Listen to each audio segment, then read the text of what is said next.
Hey everybody, I'm Jord with Warpfire Minis, and the new General's Handbook is finally out, which means it's time for a new Skaven tier list. So for today's tier list, we're going to have a few different rankings. We're going to have S tier, and that's just the best of the best. A tier will be things that I think are still pretty good, and we'll see some competitive play. B tier is going to be stuff like, you can bring that if you want to, I guess it might be fine.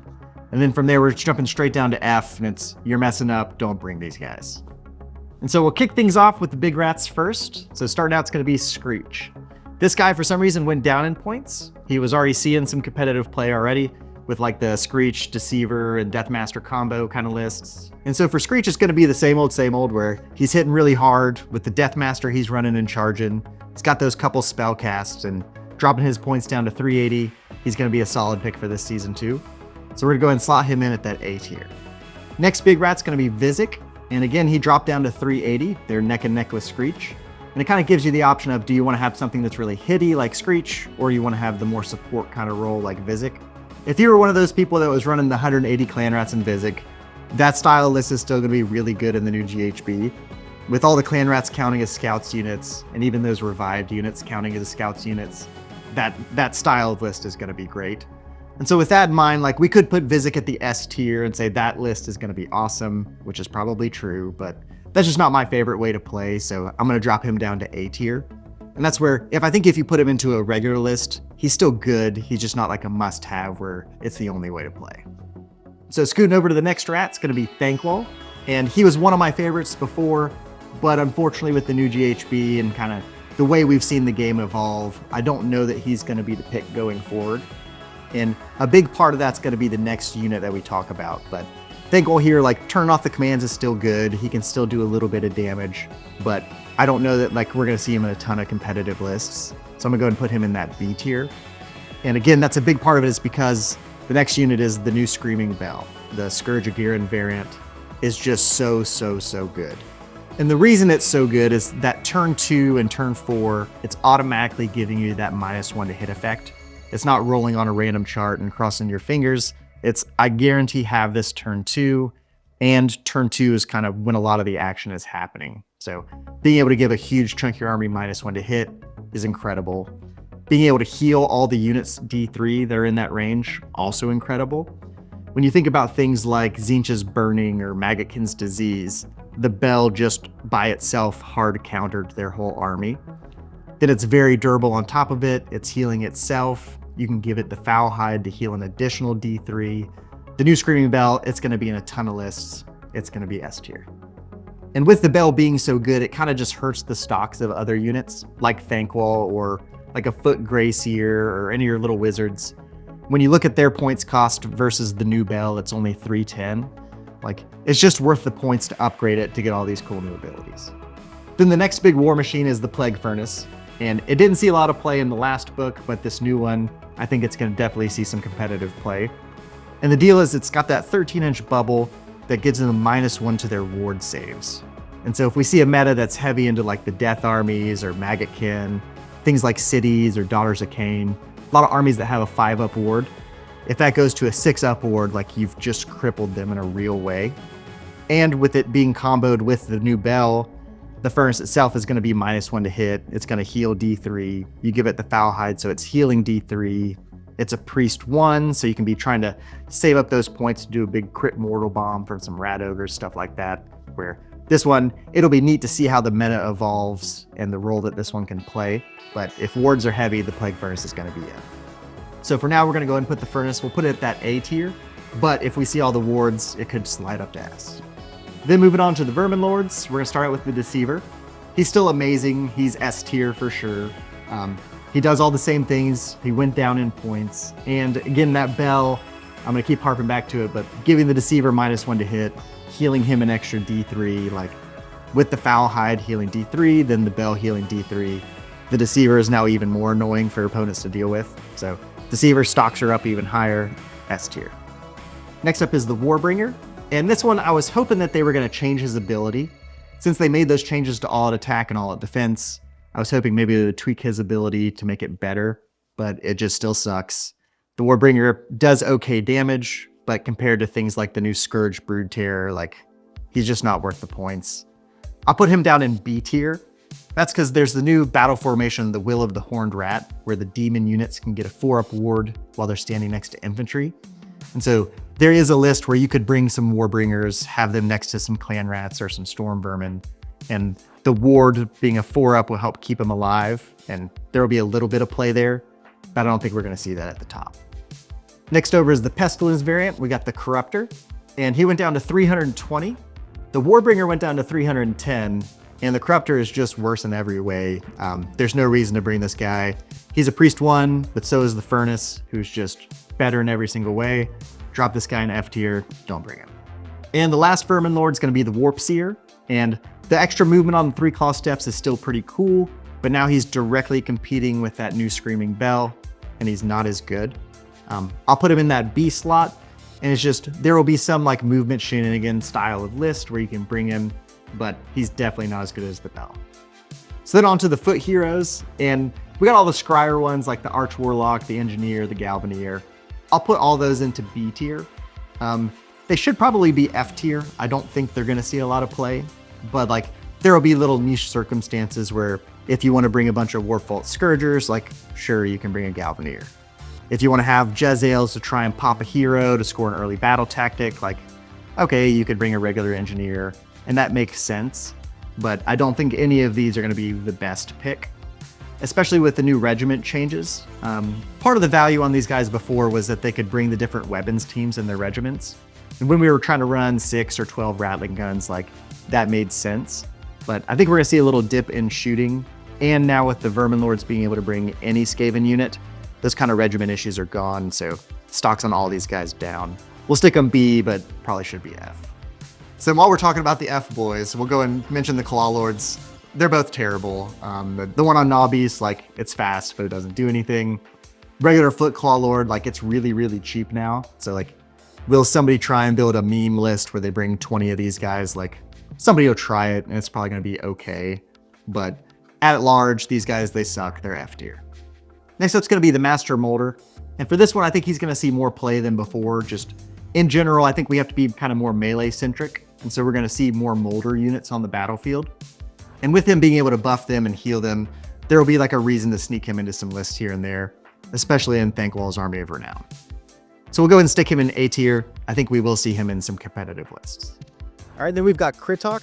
And for him, he went down in points again, but I don't know that it quite takes him there. Like, the Fight First is really good. The +1 to wound for Storm Vermin is good. But for now, just since Storm Vermin aren't the play, we're just going to stick Kritok in B tier and move on. Then last up for the foot heroes is going to be my favorite one. It's the Deathmaster. And he finally dropped all the way down to 100 points, which is a super sweet spot for this guy.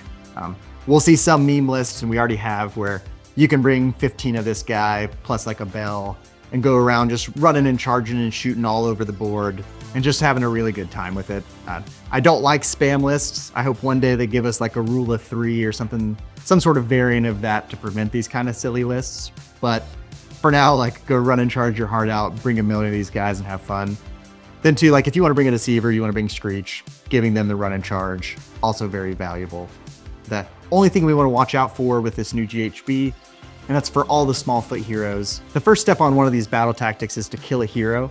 So you just don't want to give up an easy kill on one of these foot heroes. Play a little bit safe with them.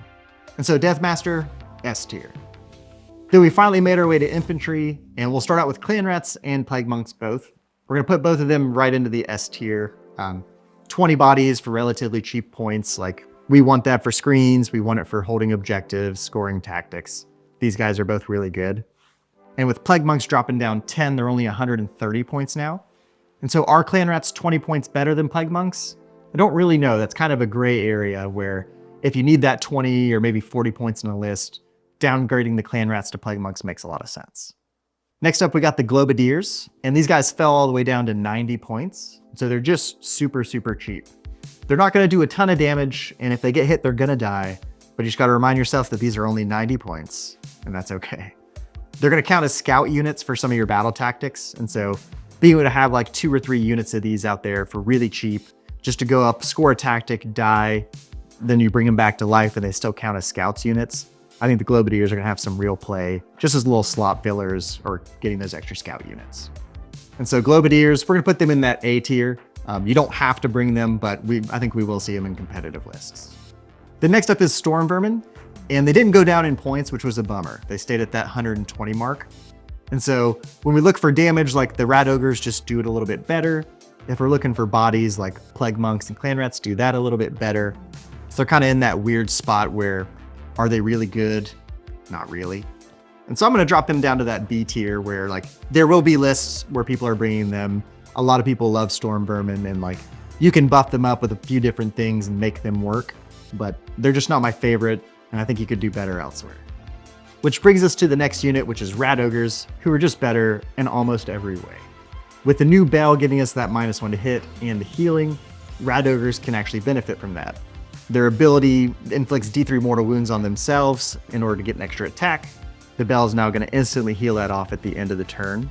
And then it can also they have 4 wounds each, so they can heal, where things like Clan Rats, Storm Vermin, they don't benefit from that healing at all. And so with Rat Ogres going down to that 140 points, they're going to be a really popular pick going forward. I think we're going to see them in a ton of lists. Especially with those new obscuring rules. That was one of their big weaknesses before, was chip shooting could just eat them alive. Now you'll be able to kind of stash them away in some obscuring terrain, use the bells plus 2 inches of movement to help them shoot out and hit something hard. So Rat Ogres, stocks up, they're going to be S tier going forward. So we'll scoot over the other big rats, which are going to be the Storm Fiends. And this season they went down points, which kind of surprised me. They were seeing a ton of play in Thanquol's Army of Renown before. And so they went down to 250, which isn't huge. But the way this season is looking, I don't know that they're going to kind of have the same effectiveness. With them hitting on 4s, you really needed to give them a +1 to hit for them to be effective. And now with that odd attack change, they're taking a -1 to save if they do it. And so a lot more risk involved with that big 6 block.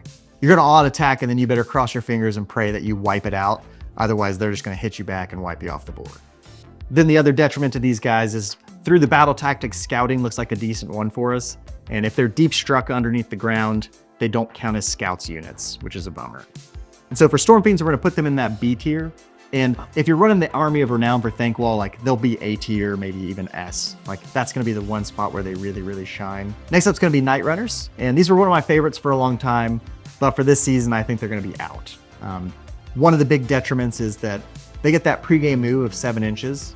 And for scouting, that sounds like that's going to be really, really good for it. But if you use that pregame move to go outside of your own territory, then at the start of the game, they don't actually count as a scouts unit, which is like really strange. The actual scouting unit is not good at scouts. Who knows? And so with just a 10-point drop down to 120, like I think you're better off with Plague Monks or Rat Ogres. I'll put these guys B tier. Like there will still be some niche uses where you're just move blocking somebody, but at large, they're not going to be a powerhouse unit for this season. Then we've got the Plague Pack, and this is one that didn't see any play at all last season. They didn't drop the points at all. Nothing changed for them to make them better. So Plague Pack, you're still going to be F tier. Sorry, bud. Then moving over to all of our shooting infantry, we've got Rattling Guns, and they're still really good. With all the obscuring terrain, it's going to be easier for your opponent to hide some of their important units. But there are still going to be times in the game where you can still shoot stuff. And Rattlings, they're just our most efficient shooting unit. So if you want to have shooting in your list, Rattling Guns are still the pick. I'm going to put them A tier. Before you pretty much had to bring them. Now they're still going to be a good pick, but I think the days of like the 12 or 18 Rattling Gun list, I think those are gone.